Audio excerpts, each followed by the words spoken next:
Evening. Thank you very much for being here. Talking to terrific Commissioner of Revenue, Myron France. I'll answer the easy questions, I'll answer the hard ones, that's the deal. But he's been having these meetings all over the state talking about tax reform. And I said, Myron, it's going to be really embarrassing if, you get more people coming to yours than I get to mine. So I don't know how this one evens out. He's trying to be gracious, but I know better now. But we had the acting mayor after we set this date and put out notice when he found out that regrettably Mayor Ness is out of town, as is Lieutenant Governor Frederick Sullivan. So I'm sorry for both their absences, but we have our acting mayor is also a distinguished member of our Judicial Selection Commission, who just recommended finalists for the Minnesota Supreme Court, and they do a terrific job. Many, many hours all over the state with no compensation, but just satisfaction. Hopefully we've seen really good people appointed to the judiciary. So thank you very much. Thank you very much, Governor Dayton. And I just wanted to give a welcome to you on behalf of the mayor. The mayor wishes he could be here, but he's with his family on the first real vacation, and so he does get to stay there, and I'm hoping he's someplace warmer than we are here. The Mayor Ness, on behalf of Mayor Ness and his staff, I really want to say to the governor, thank you for listening to us and to responding, especially with regard to LGA, because that LGA is so critical to Duluth and what it is we're trying to do. And so we want to thank you for putting into your budget, proposing an additional $80 million in LGA. Again, very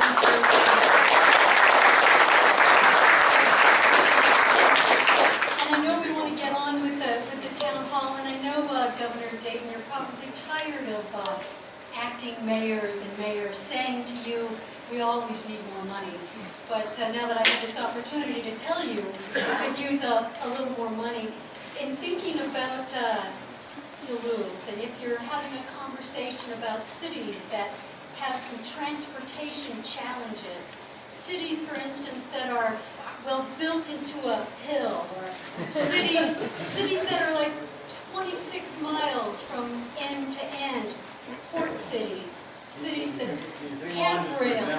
I'm just for a moment thinking of Duluth, and so Governor Dayton, please just continue to think of us.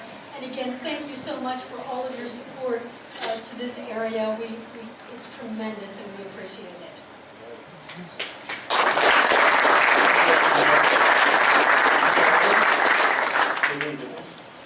So tell Mayor Ness that you made an excellent pitch on behalf of your city and his absence. He can take a rare family vacation without concern. So great, thank you.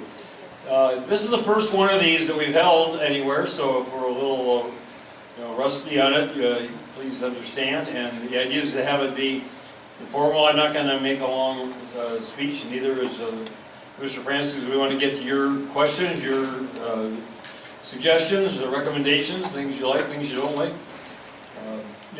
I think did everybody assume got a copy of this handout, or if not, they're available. The thing to remember about this budget going into it is the state's projected to have a $627 million deficit in the next 2 years. When I arrived in the governor's office 2 years ago, it was $6.2 billion projected deficit.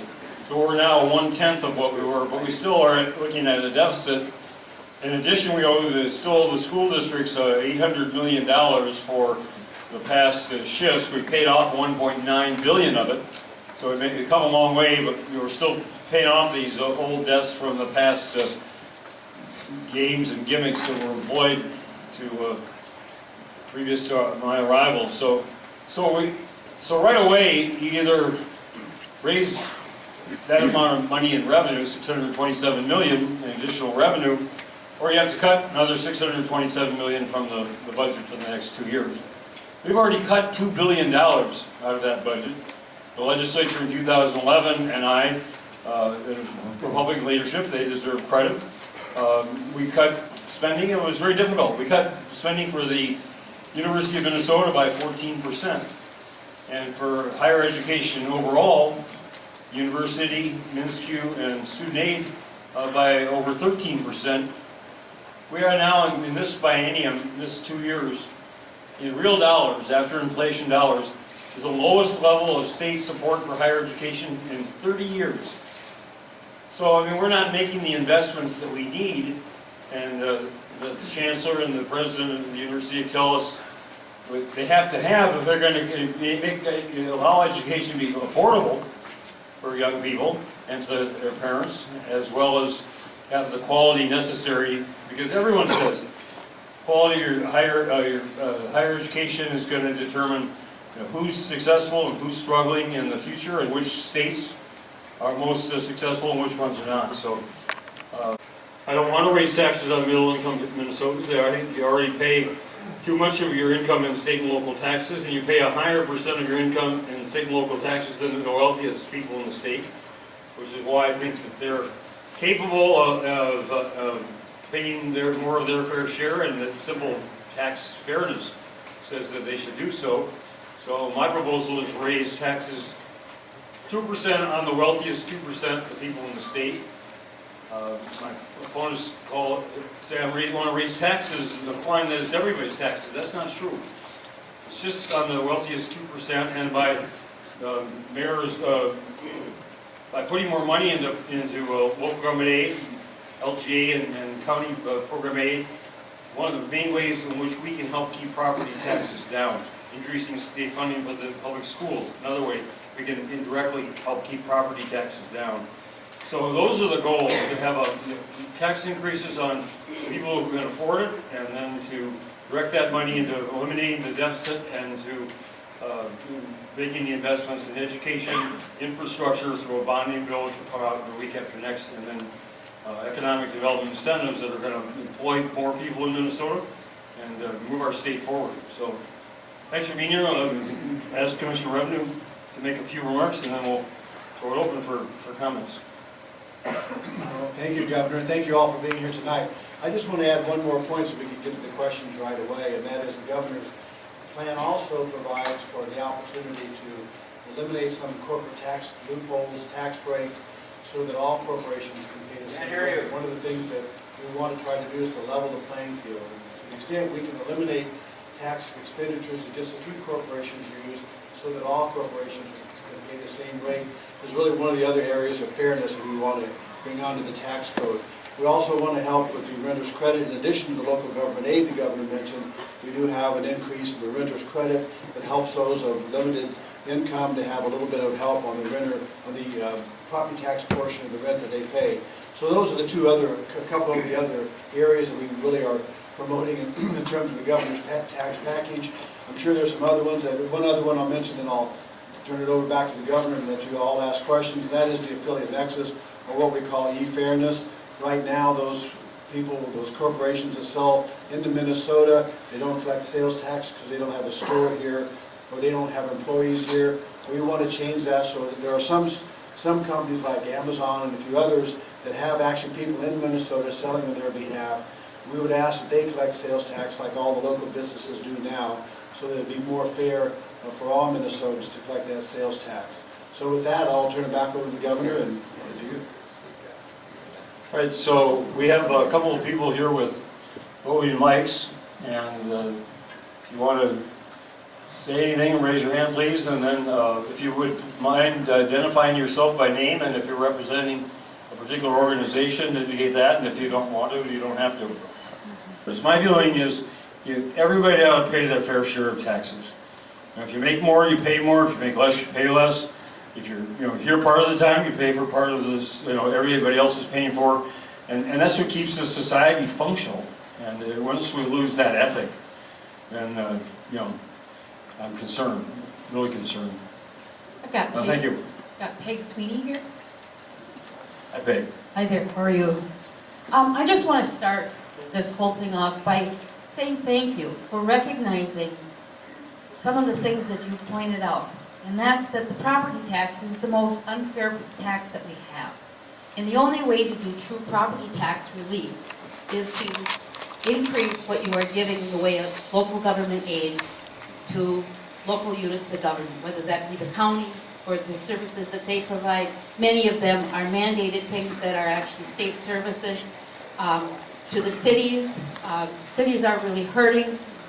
Another idea that has been floating that I think is wonderful, and that is to have a local 2% gas tax that could be used for our infrastructure. When you've got a city like the city of Duluth with the kind of crumbling infrastructure that it has, there's no way that they're ever going to catch up with it.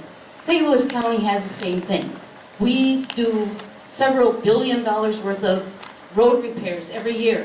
But when you have over 3,000 miles of road in your county, half of which is blacktop, half of, well, they call it blacktop, half of which are gravel roads, there's just no way that you're ever going to catch it up. We've got, and I just saw the figure in the paper today, I think it's $13 million. Mike can address it maybe. I see that Mike is here. Our plan next year is $46 million $46 for million. St. Louis County for For road St. Louis projects. County on roads. That's just the tip of the iceberg.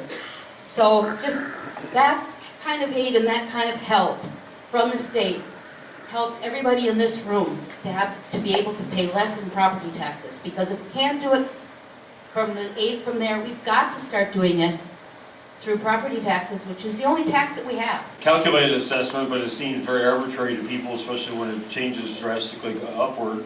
And what is it now? In the last 12 years, over 80% increase in property taxes statewide in Minnesota. So, you know, it's become increasingly, because of the cutbacks in state support for education for local governments, it's become increasing reliance on the property tax, and that's added to everybody's tax burden. So I would agree with that, and you know, again, we're looking at ways that my budget had a significant amount, 1.4 billion of property tax relief in my original proposal.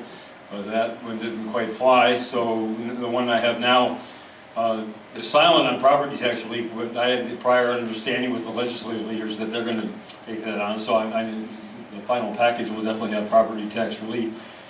You know, on the infrastructure, I mean, you're absolutely right. I mean, you know, we have a bonding bill.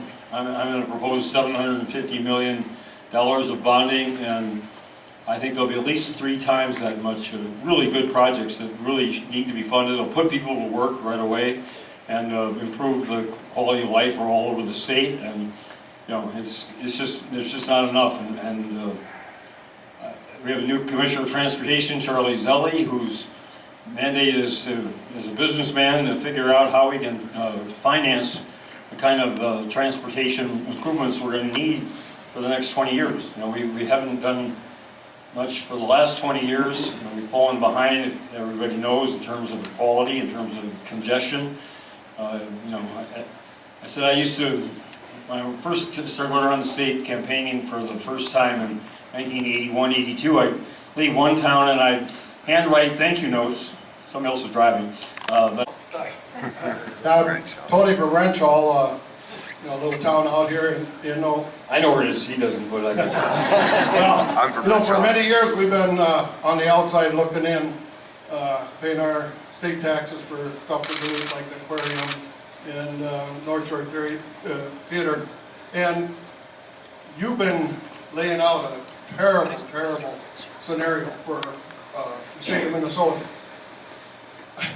Why are they even talking about the Northern Lights Express at a time like this? It just don't make sense. If you're so short on money and they're talking about upwards of $1 billion to spend on that train to nowhere, you know, like I said, a lot of us are on the outside and wonder what's going on. How come they're getting all this? Because it's coming out of my pockets. Well, you're right, the cost of that project is prohibitively expensive. I mean, it does go from somewhere to somewhere. It goes from Duluth down to the metropolitan area. And having, you know, been to China 8 times and been on their truly high-speed trains that go regularly 180 to 200 miles an hour, and they have a maglev train that goes 230 miles an hour. I mean, we're way behind in terms of, you know, Europe, in terms of China for, you know, that kind of public transit. But the era of $1 billion grants from the federal government for those kinds of projects, I think, had probably passed us by. And, you know, that's the reality. The wood that we had started 30, 40 years ago, and others did, and you had 90% federal funding. So it's just, not going to be likely, and absent federal funding, I've told the people, and I've used rates that people have ideas that they're thinking creatively, but realistically, the state doesn't have that wherewithal, and I don't see it happening for some time. Those days have passed, so I think we're not going to be that fortunate. Governor, I've got Alan from Duluth. Hi, Governor. I am puzzled by a quote that's attributed to you, so I'm hoping to get clarification on that. Given that the Minnesota Pollution Control Agency has failed to uphold water quality standards, how could you say that you want to make the EPA disappear and turn permitting processes over to state and local government? Or rather, that's the quote attributed to you in the Pioneer Press. Do you stand by that? Well, it's not going to happen, but I think one of the real problems we have with government right now is we have these overlapping layers of jurisdiction. And so you've got, watershed districts, you have townships, you have cities, you have counties, you have Bowser, you have then the MPCA, then you have federal EPA, and it just suppresses everything that wants to move forward, or much of what wants to move forward. If we have an issue in Minnesota with a lack of rigor by the Minnesota Pollution Control Agency, then that's where we got to solve the problem, and not expect some group of people who live down in work down in Chicago to have any real motivation to make the changes necessary to allow us to move forward and create jobs here in Minnesota. And the rationale back in the 70s when a lot of this was put in place was that certain states, southern states, didn't have the same commitment. Well, I think that time has passed. There may be states in the south that don't, there may be states in the west, there may be states in the north. But again, I think we have the wherewithal to deal with that. I certainly have the federal government through Department of Justice or whatever have the ability to intervene when there's really serious negligence on the part of a state. But I just think as a matter of making things a lot more efficient, that's a layer that I think is one too many. And based on my experience as governor, and no disrespect to EPA or to the Chicago office, but it's just it's very, very hard to get any attention, to get anything moving. Same thing with the Army Corps of Engineers, where we had these meetings on Asian carp, and they're like, well, if you get the revised application in, well, then we'll look at it within 6 months, maybe. I mean, we're in an urgent situation, and it's just not their job to be responsive to Minnesota the way our state agencies. If you have evidence or belief that Minnesota Pollution Control Agency now is not fulfilling its responsibilities, I'd appreciate you let me know. I'll give you my home phone number. You can write it down. Write it down. You've got it taped, 651-201-3468. Your ideas are simply bad. For one, the idea, I come to you, first of all, as a citizen and as a business owner. The idea of a minimum wage where wages are indexed is absolutely ridiculous. It will not work, it will hurt our economy, and it'll hurt the poor. See, I like to advocate for the poor here tonight because one of the problems that the poor have is starting a business. You have to understand there's so many regulations on starting a business that you could never imagine it. You can't start, like Hewlett-Packard started in a garage. I don't know if you're aware of that, but you can't start a business in your garage. It's a zoning violation. You have to have indoor plumbing, and if you hire an employee, watch out. You can't pay your friend to help you work. Another thing, try to truck your product down the road and watch what happens. The DOT will pull you off the road, force you into an inspection, and to get your proper licensing to go into Wisconsin or Minnesota, because you don't have a reciprocity agreement on trucking, which you should establish immediately. You have to get a landline phone in order to get a license to drive a truck. A lot of people don't even, small businesses especially, don't carry a landline phone. I've been using a cell phone since 1995. And another thing about you want to tax the wealthy. Okay, have you thought maybe we've already paid our fair share? I mean, why don't you just take that idea and put it aside, because it's a bad idea. It's not going to be fair. Because the wealthy are doing all the work. Okay, and the freeloaders.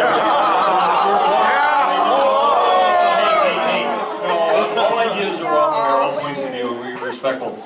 You know, I mean, you're certainly entitled to your opinion, sir, and I respect that, but I disagree with you.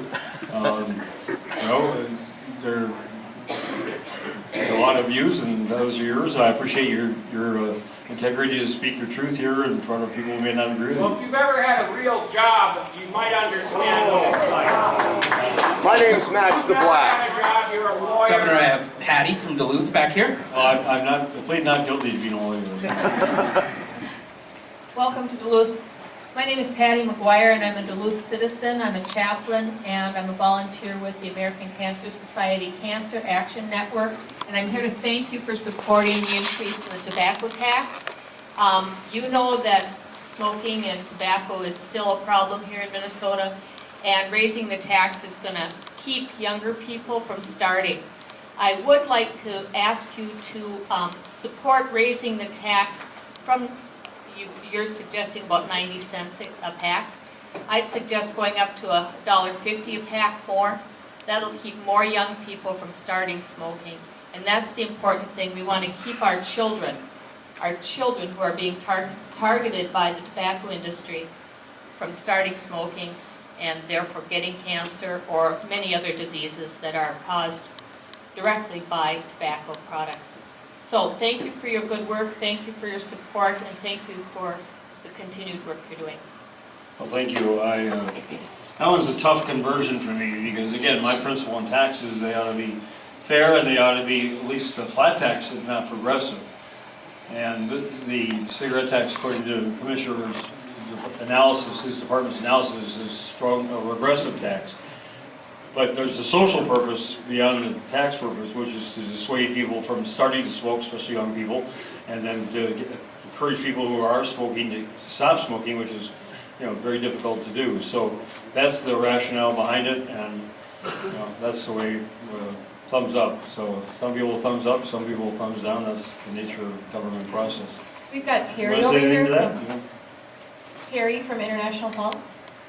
Hi, Governor. Welcome to the frozen wastelands. Thanks for coming up about 2/3 of the way to see me up in International Falls. I have a simple question.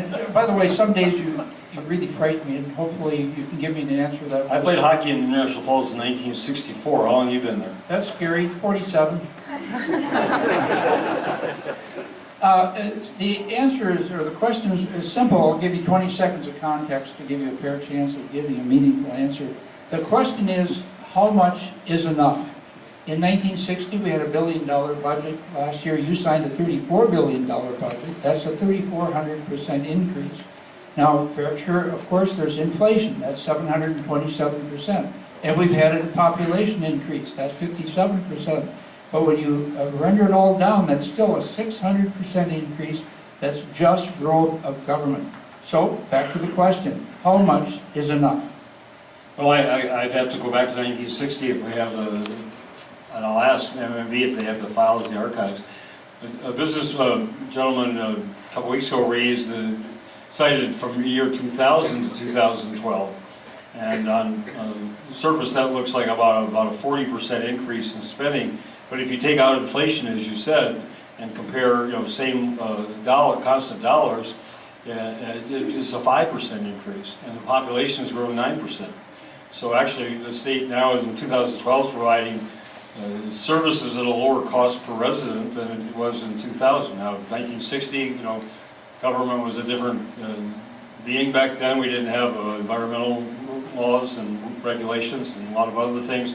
So I don't quarrel with your math, but I think if you look at where we are today, and the states are all compared by the federal government, we rank 15th in total state and local taxes per $1,000 of personal income, so 15th highest among the states. We rank 25th in expenditures, total expenditures, education, prisons, transportation, everything.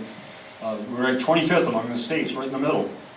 And those numbers have been going down. We ranked in 1996, we ranked 5th, number 5 in K-12 education spending, and now we're ranked 32nd. And I don't think that's a good thing. Some people, you know, I don't think it's a good thing. So, you know, I think the issue is, again, balance. And, you know, we're not, in real dollars, we cut $2 billion out of the budget in 2011 legislative session for this 2 years, and those cuts continue for the next 2 years unless somebody changes them. So, you know, I couldn't agree with you more. We need to recognize the need and limited resources to do more with less, and we're committed to that. But it's not a simple equation as it might suggest. Our class sizes up here in Duluth are too big, and these guys are trying to do their best, but we're just not seeing the help from the state. Could you go into a little bit more detail, please? Well, as I said before, we went from fifth highest state in state funding for K-12 education in 1996 to 32nd now. So in real dollars, again, after inflation dollars, the state support for K-12 education has dropped by about over 10% in the last decade. And then 2 years ago, despite the major deficit, again, the Republican-led legislature was bipartisan, and I increased the per pupil aid formula for the first time in over a decade. We did $50 for the first year of the biennium, $50 for the current year, and I'm proposing $50 more for the next. So we're starting to reverse that. Now that's basically first grade to 12th grade. That's the existing funding. We're one of relatively few states that does not provide state funding for all-day kindergarten. Optional, parents' discretion, but optional. And you know, there are states that are way below us in terms of people's incomes, and therefore state resources who are providing that state support. And you know, the experts say that, you know, for most children, you know, all-day kindergarten is going to really be beneficial. And then going back even earlier, the experts say that early childhood education, beginning, you know, 6 months or whatever, combined with some support for parents, makes a big difference in children's readiness for kindergarten and beyond. So my proposal is to fund a big expansion, and hopefully the next biennium we have resources, you know, with total support for optional all-day kindergarten, and then scholarships for parents to take to early childhood learning facilities, and again, at their own discretion, their own choice, but to provide the avenue where any child, no matter what the circumstances of his or her birth, can achieve the American dream. Got Dennis from Zim. I wish I had a 6-year-old kid. I get my first grandson next Wednesday, a new one. That's what I told him. I just want to thank you for both your efforts to pursue fairness in taxation and the efforts to invest in Minnesota. You're taking on a heck of a difficult job after terrible neglect by previous administrations, so thank you. Well, thank you very much. It's a great job. I signed up for difficult, and I have no complaints, so thank you. And sir. Governor, I have Lori from Duluth right here. Thank you, Governor, for being here today. And I want to thank you for a couple weeks ago when you spoke at the Capitol representing individuals with disabilities. I work at UDEC here in Duluth. We've been around for over 40 years. We serve adults with disabilities in vocational as well as life enrichment services. And what we'd like to ask you to do is to please support a COLA, a cost of living adjustment, so we can give our staff a raise. It's been over 4 years. And we'd also like to please ask you to restore the 1.67% decrease that could come our way come July. It would really hurt us pretty bad across the state. So I want to thank you for listening, thank you for being here and supporting people with disabilities. Well, thank you for your dedicated work, man. Same as the nursing homes, for people who are working full-time doing that kind of compassionate and really needed work for poverty wages and no benefits because people can't afford to pay them better is really a travesty. I support restoring the 1.67% cut, and it's in my supplemental budget, and I'm doing everything I can to get that put through. The COLA increases, I believe, are part of my budget, or at least in some fashion. No, you're not. Okay, well, then, where's Sarah? Okay, write it down. I'll get. You give a phone number. This is Sarah. That's Sarah. Put your hand up, Sarah. That's Sarah. Sarah Hine from On a Video. Off and on for 8 years she put up with me. Dana holds the course record. She's put up with me for 13 years. But if you would give her your phone number, I'll ask Commissioner Cindy Jessen, Commissioner of Human Services, to give you a call. And if we're missing something, this is why I have these kind of occasions, is to find out. Tony from Duluth. Hi, Governor. Thanks for coming up here and giving us this opportunity. I serve on the board of directors for the Minnesota Restaurant Association, and I'm also a manager for Grandma's Restaurant Company, which is located here in Duluth. We employ about 600 people here and in Virginia. I want to thank you for your support of increased funding for Explore Minnesota Tourism, and also supporting post-Labor Day school start.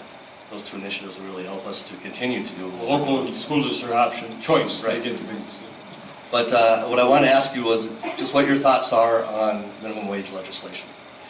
Well, overall, I support it, all respect to you and the gentleman who spoke earlier, because I believe that we want to incentivize people to work their way out of poverty, and that, you know, ideally, the minimum wage would be still below this, but we should be at a level where somebody working full-time can make enough money to keep a family of 4 at the poverty level, and then with more training, more experience, you know, move forward and achieve middle-class status, and again, earn their way to the American dream. The other side of it, in addition to not incentivizing people working to the same extent if we underpay them, if somebody underpays somebody below the minimum wage, the rest of us pay for that difference. You know, they get earned income tax credits from the government, they get food stamps, they get public medical assistance. So you're paying for everybody who's not getting paid a decent wage, whether you know it or not. Similar with healthcare, where people go uninsured to the emergency rooms and get much more expensive care. So that's, I think, a very important consideration as well. Now, the tip credit thing is, you know, that's dicey, and I frankly let the legislature thrash that one around for a bit longer. I understand the concern of people who, you know, are effectively paying above the minimum, well above the minimum wage, and I also want to protect those. Some people get a lot in tips, some people get very little in tips. So it's like the Texas politician. Half my friends are for it, and half my friends are against it, and I always stick with my friends. Got Barb from Duluth. Hi, Governor. My name's Barb Westberg. I'm the administrator for Essentia Health. And we provide care for mentally ill and sometimes very dangerous patients who are state-committed individuals. In essence, they are a ward of the state. And what happens in our state is over time we have less and less resources for people with this level of mental health disease. And so I know currently what's on the table as a proposal as an expense reduction is the elimination of the Moose Lake grant. And what that is subsidy funds that comes to just a few of us in the state that have stepped up to provide longer-term care while we're waiting for a bed in a state facility. And I know on the background paper you listed several sites that you believe provides care to this level of patient. But in reality, the only place that will take patients with behavioral challenges like this is Anoka. And on many occasions, we are waiting up to 45 days for Anoka to be able to have a bed open to take these patients. And so again, I just ask that you reconsider this line item, the impact that it can have on our hospitals, to our inpatient program, and really the impact that it'll have on this very vulnerable group of patients. This is a grant from the Department of Human Services to the Moose Lake operation? It's a grant from the Department of Human Services to hospitals. And there's about 5 health systems in the state of Minnesota that again have stepped up to try to provide this bridge between the acute hospital and then when the state is actually ready to take the patients. Okay, well, I'll look into it, and again, if you'd like, Sarah, we would like Commissioner Human Services Cindy Jessen to talk with you directly, and I'll ask her to tell me about it. I mean, I thank you for your willingness to step up and take on it. I mean, we have a, you know, enormous increase in number of people who are, you know, depending on state care for mental challenges. I have a nephew who's autistic, so I, you know, I've lived through this through my sister, and we have 80, we have 200 now, approximately 200 state operated facilities that have over 85,000 people in them, and they're full. And as you say, you know, it's a backup because Minoka can't place people who are ready to move on. We don't have the transitional programs, and that's, you know, a real void. So then you're backed up, and then Hennepin County Sheriff Richard Stanek says that he has 10,000 people, 30,000 people a year in the county jail, and a third of them are mentally ill. So I mean, we got this huge, you know, untreated, you know, number of people, and the system is really bogged down. And you know, again, we're trying to find out where do we come up with resources to keep doing what we've been doing so far, much less expand. And it's a real challenge. I appreciate very much you're doing it. I certainly don't want to, take away your ability to provide that support. Thank you for doing so, and I'll look into it right away. And please give Sarah your number, we'll get back to you. Governor, I have Jody from Cloquet back here. Hi, thanks for taking a question. We're talking on behalf of Minnesota college graduates in the field of education, and we're wondering if you could comment on the recent change with taxpayer money going towards teacher licensure and the shift from the praxis to the MTLE, and with the increasing number of students having difficulty passing the test.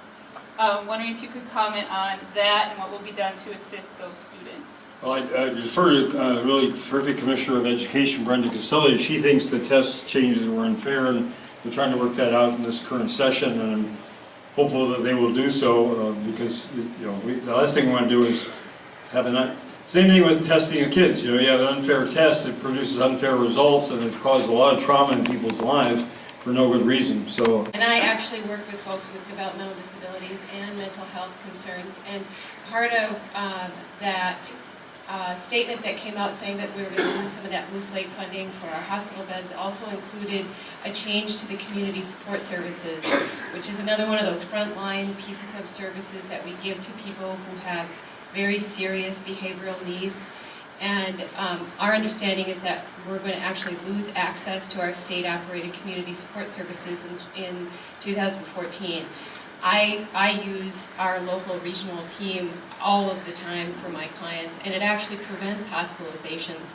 So I'm kind of wondering what the theory is there and why we would do that. I don't know why we would. And my other question is, some of those services are provided through Medicaid waiver dollars, but there's also a state allocation, so people who aren't under waivers can use those services, and they're paid through Medicaid.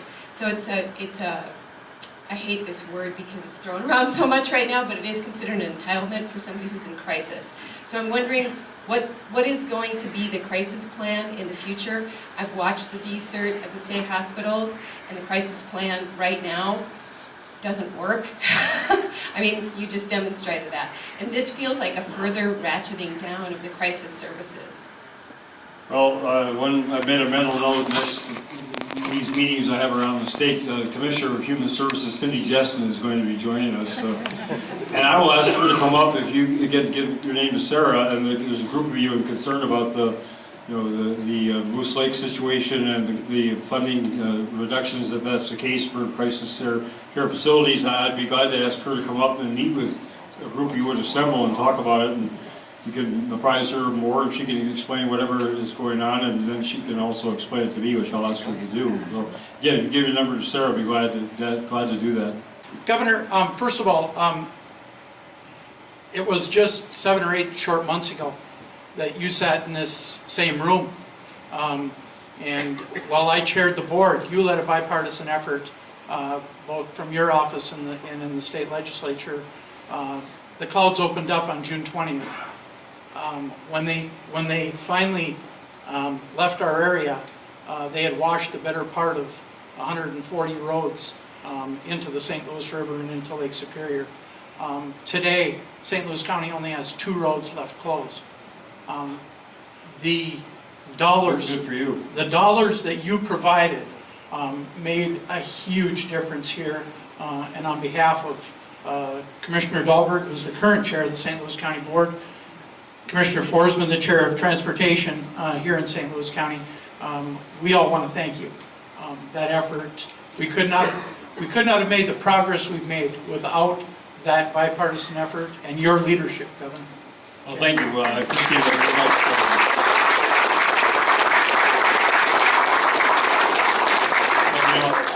I didn't provide that money. The people of Minnesota provided that money,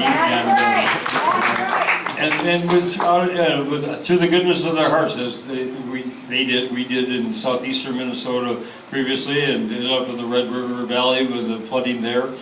And as you say, it was bipartisan. I mean, the very next couple of days, the Republican leaders in the legislature, the DFL leaders, came up, and everybody pledged their support. We had a special session. We had complete agreement. No other bills would be considered. Everybody followed that agreement, and we got it done as expeditiously as possible. And congratulations to you for putting the money to good use. But there's that kind of crisis or tragedy, we're not Republicans or Democrats, we're Minnesotans, and that's the way it should be. Governor, if I could ask my question, and I apologize, got derailed by his comment about the Veterans Memorial. Governor, the one concern that I do have is in St. Louis County, it is true that we have nearly 3,000 miles of roads, nearly 1,000 bridge structures. I just want to make this statement. We do not need to study the transportation needs in the state of Minnesota any further. We can study those on our way home tonight. And I really hope that you can lead another effort at the state legislature to put more resources into that investment in this state and in the infrastructure that keeps this state moving. Thank you, sir. Thank you, and we are seriously behind, again, 20 years of not stepping up to the plate, and we're seriously behind. And, we had a task force last year that said we need $12 billion additional over the next 20 years just to keep us where we are. And I think it's about double that to improve the system, and as you say, the consequences if we don't, the bridge is falling down, and people being maimed or killed is unthinkable. But we need to come up with a big solution. We don't need to study the problem anymore. We need to study how we're going to pay for the problem, solving the problem. And that's what Commissioner Zelli, and I'm going to ask him to follow the footsteps of Commissioner Franzer, who had 150 meetings all over the state on tax reform, and we've seen how successful that was. So yeah. Just kidding. Heroic effort. And other school districts across the state have had. This coming year, our deficit that we're looking at is about $3.5 million. So your budget proposal does help us a little bit on that. Doesn't get us all the way, but I like the long-range view of your budget with education. I'd also ask that you support Representative Mariani's bill regarding integration funds, as those funds are necessary for us to address the effects of poverty, to close the achievement gap, and to raise the graduation rate of our most vulnerable students, and also to protect us from any further mandates that would put a burden on our already burdened budget. We're trying to unmandate, and thank you for your dedication, thank you for the work. And we're going to, next session, I propose be an unsession, where a number of years ago, and I got this idea, 7-Up had an ad saying that they were the uncola, unlike Coke and Pepsi.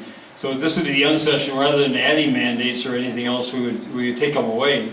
And the legislature would spend their time looking at, what can we undo, what can we simplify, what can we reduce. And so I definitely want us to be going in that direction in terms of education.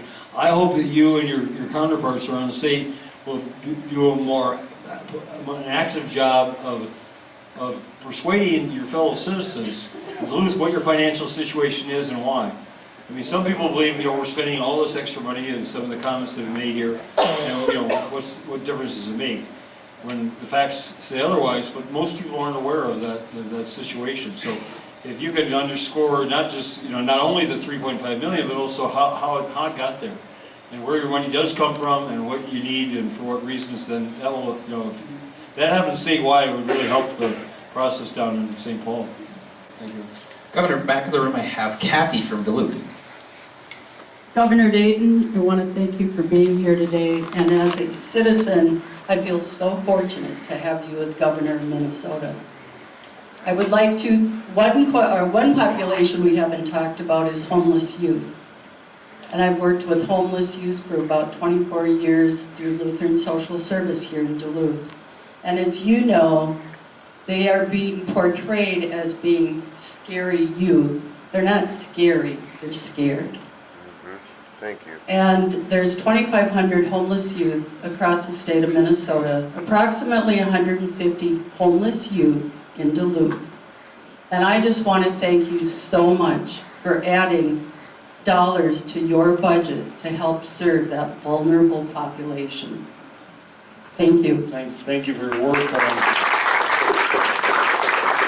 After my teaching in New York City, I was a street worker and a counselor for a runaway house in Boston. So I spent a lot of time with kids who were on the streets who had no homes or run away from their homes or were wards of the state institutions like. And I mean, I saw firsthand the the incredible trauma that causes and the serious damage it does psychologically and physically to young people's lives. So thank you for your work. I wasn't aware that that there was funding before, federal funding that had stopped and it hadn't been picked up. So we picked up $5 million of the $8 million, and if you put all that to good use, we'll look to build on that in the future. But thank you. Allie, I have Allie from Duluth over here. Hello, Governor Dayton. Thank you for coming up here. I'm a student at the College of St. Scholastica. I'm also the chairwoman of College Republicans. And I just had a quick question. According to the Duluth News Tribune, the gap to get to a balanced budget is about $627 million. But you're proposing between $1 to $2 billion in tax increases. Can you tell me why you can't just find simple cuts that can get us to a balanced budget versus raising taxes, which doesn't just affect the rich, it affects everyone? Fair question. As I said at the beginning, we made, in 2011, the Republican leaders in the legislature and I made $2 billion of permanent cuts in health and human services, higher education, and the like, and those cuts continue forward. So those are already embedded in the budget. I've challenged those who say in the business community and Republican legislators, I challenge respectfully, tell me where we should cut the $627 million. I mean, it's fine to say that, and it's a number, but this is money that goes to people's lives, goes to education, goes to health care, human services, goes to transportation. So somebody's got to say there's no easy street. And if you're going to cut $627 million, you're going to stop doing things that you're doing now, and I'd like to know what those should be. The additional part, and that's a very good question, beyond the $627 million is summarized in this handout here. If anybody didn't get it, I trust we have more. But we're putting more. Most of that's going into education. $344 million for early childhood through 12th grade, $240 million more for higher education, $80 million for the University of Minnesota, $80 million for MinSU, and $80 million for increased student aid. Those are the primary areas, and again, somebody could cut that back, but I feel like we're not making the investments in education that are going to pay off for our future. But thank you for being here. Thanks. Very good question. Governor, back here I have Brad from Duluth. Hi, Governor. Good to see you again. How are you, Brad? My question deals with how you led in the idea of the mandate with the energy conservation with the state buildings and municipal and the county buildings. Would you take a minute to share what progress has been made on that and what barriers, if there are any, and then how does that affect what we need to do in our commercial buildings as well as our residential and multi-housing, and what add value to that whole vision? And finally, do you think that the conservation improvement funds, the $110 million that are reflected by the ratepayers and managed by Commissioner Rothman and Grant, that other alternatives could enhance that whole picture? Thank you. Well, it's been a very significant success, and great credit is due to Lieutenant Governor Yvonne Pretner-Solon, who, when she was state senator back in the previous decade, she championed that legislation, and it's 30% of renewable energy for electric generation in Minnesota by the year 2020. Excel is already at about the 20% mark, and others are making significant progress. So, and wind energy has, up until the recent emergence of natural gas, especially with North Dakota and the price there, which is probably still lower than it is for using wind, but wind energy is competitive on a price basis, and so we got to win both ways: a win in terms of the environment, and a win in terms of providing people with electricity at the lowest possible price. the solar has lagged behind. There are people now wanting to put an additional mandate on, to focus it on the solar. You know, it's still, again, the cost differential is significant, so there's some discussion of ways to help get there, whether some of that money should be used for that purpose. You know, I'd have to go back to Commissioner Rothman and Bill to see, but I'm not, I don't know what you're suggesting about the Conservation Investment Fund. I know Commerce is a little better regulation than innovation. So I mean, I'd like to learn more if you want to fill me in more on that. Did you get the phone number I threw out there earlier? No. 651. Got a pen? 651-201-3468. It's my home. I'd be interested to hear more about what the issues there. Governor, I've got Governor, I have Gene from Wisconsin here.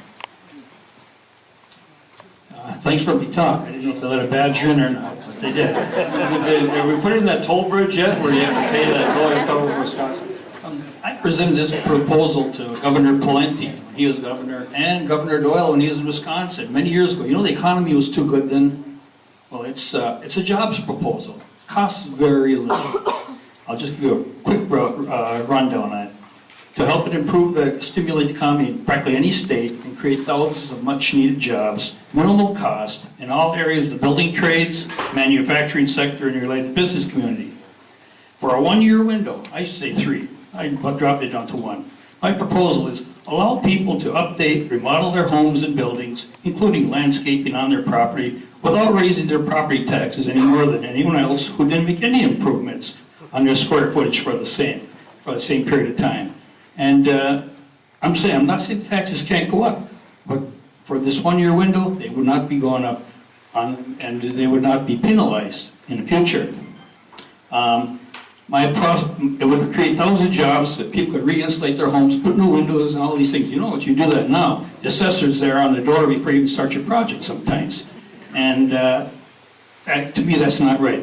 I'd also like to present the following thing on if people would build a new home, and a lot of them won't build a new home unless you give them a little tax break, let them have, say, a 25 or 33% tax reduction, and just to build a new home. They're still going to be paying taxes. But at least give them a start. Try it for a year. Give them a one-year window shot at this. Hey, we need a jolt of some type to wake everybody up. And the last thing, I guess I feel this would make, I would also allow in it, when I said let people fix up their homes, I'd also let them add up to 100% more square footage to that home in the form of an addition on the house, add a garage, pole barn, or a shed. I'll tell you, I live in northern Wisconsin up in the boondocks, but within a mile of my house, I had 5 people said, you know, I'd build a garage right now if I pay taxes on it. 4 of those people are in fixed incomes. It's a start. Thank you. It's a very interesting proposal. I'd certainly take a look at the tax holiday on new construction. We want to encourage new construction, as you said, or additional construction. So thank you very much, and thanks for being here. I'll take one more question from each mic. This is Tim from Two Harbors. Thank you, Governor. You know, you've talked several times about cutting of $2.7 billion from the last budget. $2 billion to be $2 billion. Okay, but that was increase above the previous budget. I mean, we tend to always talk about these cuts as if we're actually going backwards, but this is to the proposed increase. I wish we would start our budgets where they are currently and talk about how much we are going to increase them, rather than have an arbitrary amount that they're automatically going up and make it sound as if we're cutting backwards. This is not the way we do our budgets. It shouldn't be the way the government does theirs. I mean, the last budget went from a little over $30 billion to $34 billion with the $2 billion that you are calling it cuts. That's not a cut, that's an increase. If I go to my boss and say I want a $1 raise and he gives me 50 cents, I don't say I got cut 50 cents. I got a raise. And these budgets are still going up, and they need to be portrayed as such. Thank you.